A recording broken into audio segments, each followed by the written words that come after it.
తండ్రి మాటను నిలుపగా రాముండు అడవులకు పయనమయ్యే, నేను మీ బాటలోనే వస్తాను అనుచు సీతమ్మ కదిలే.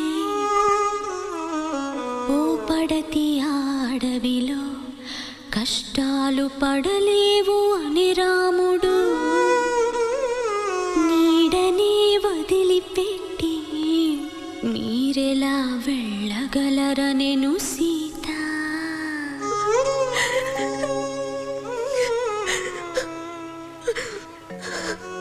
మీరెక్కడున్నా మీ నీడనే నేనుంటాను. వైకుంఠమైనా వైభోగమైనా మీతోనే. నా దేవుడి నుండి నన్ను విడదీయకండి. కమల, మరో జన్మంటూ ఉంటే నీ భార్యనై పుట్టి